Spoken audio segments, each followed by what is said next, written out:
Here is the biological reason why remembering an embarrassing moment makes you physically cringe, and how that intense reaction proves your identity evolved. You lie awake at 2 in the morning, and your mind replays an awkward interaction from 5 years ago. Facial muscles tighten, your stomach drops, and you shake your head to clear the thought. It feels identical to touching a hot stove, but the threat exists exclusively in your head. People spend decades trying to suppress these uncomfortable flashbacks.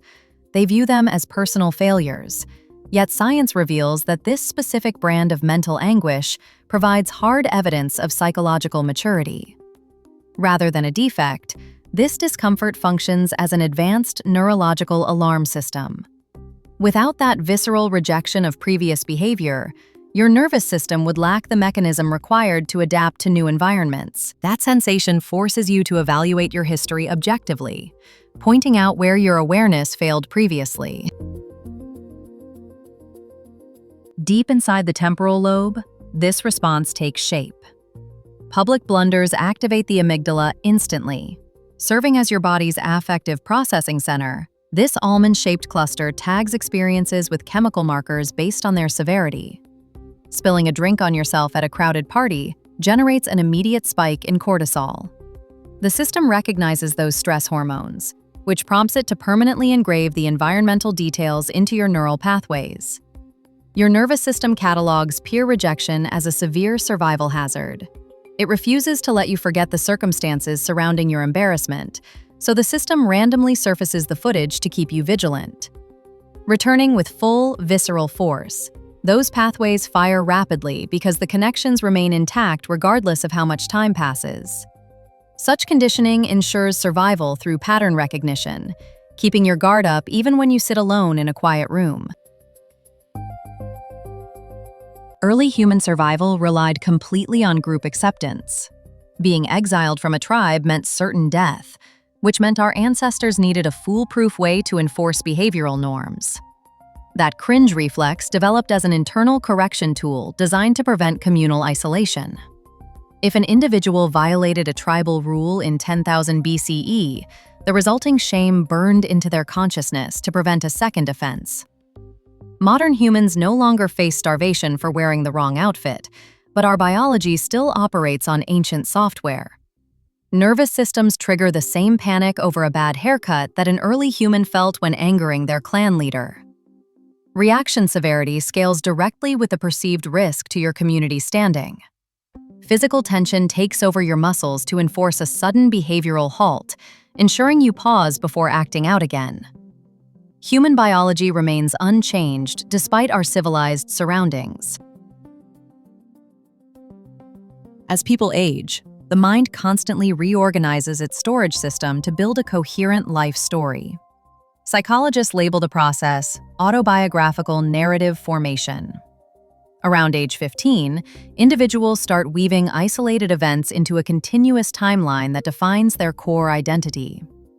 A complication arises when old chapters of that story clash with current beliefs. You access a scene from middle school, and the person in that moment behaves in a way that your adult consciousness finds unacceptable.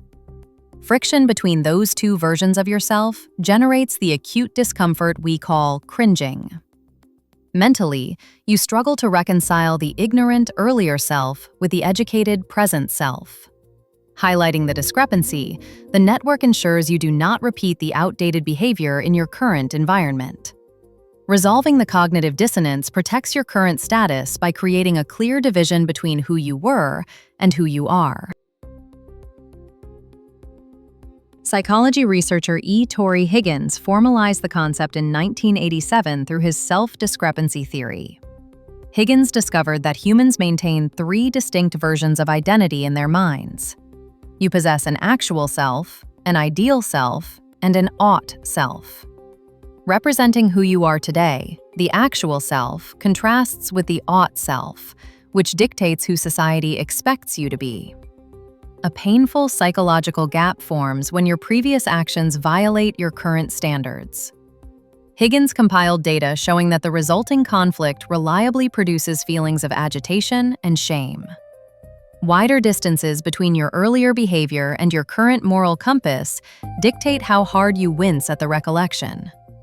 Ultimately, such psychological distance serves a highly functional purpose in human development. It creates a boundary separating your mature identity from your childhood mistakes, allowing you to function normally without carrying the weight of former ignorance into new relationships.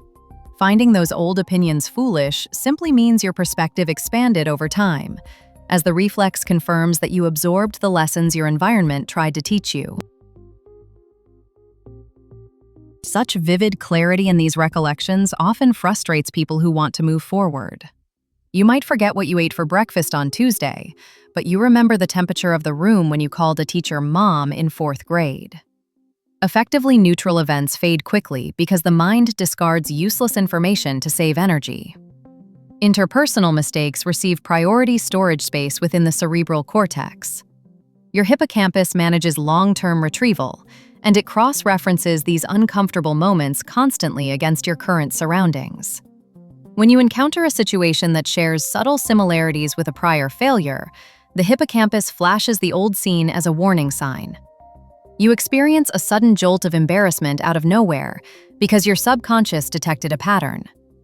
Internal programming prioritizes your group survival over your momentary comfort, happily sacrificing your peace of mind to deliver a protective warning. Our biological system values absolute safety above temporary happiness. Understanding the mechanics behind the reaction only solves half the problem. Leading psychology researcher Dr. Kristin Neff identified the next required phase of emotional maturity through her work in 2003. Neff spent her career studying self-compassion, finding that 78% of people naturally attack themselves when an awkward flashback surfaces. They label their former selves as stupid or broken. That internal aggression triggers secondary stress, compounding the original discomfort into a prolonged cycle of anxiety. Neff recorded clinical data indicating that healthy individuals learn to intercept the cringe reflex before it turns into self-hatred. They acknowledge the uncomfortable feeling, accept the biological warning, and actively forgive the younger version of themselves. Such an approach neutralizes the affective charge attached to the event. Your cognitive network stops reacting to the old misstep as an ongoing crisis, which eventually reduces the frequency of the flashbacks. Closing the neurological loop completely, this process provides permanent relief.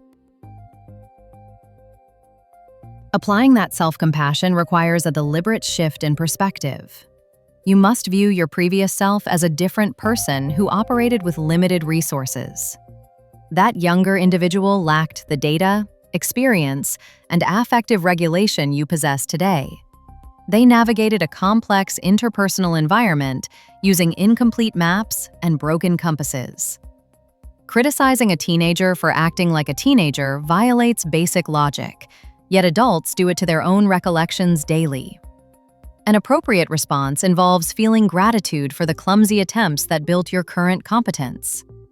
Your earlier self absorbed the reputational damage so your present self could thrive. Recognizing the sacrifice breaks the cycle of retroactive shame immediately. You stop fighting the thought. The amygdala registers that the danger passed, and the nervous system finally powers down the alarm. Fading naturally, the physiological response leaves behind only the educational value of the experience. This biological framework changes everything about how we process regret. That sharp sting of an embarrassing moment functions like muscle soreness after heavy lifting. You feel the ache of the tear, but the pain signals reconstruction rather than permanent damage. Every time you wince at a previous fashion choice, a poorly worded text message, or an aggressive argument, you validate your own progress.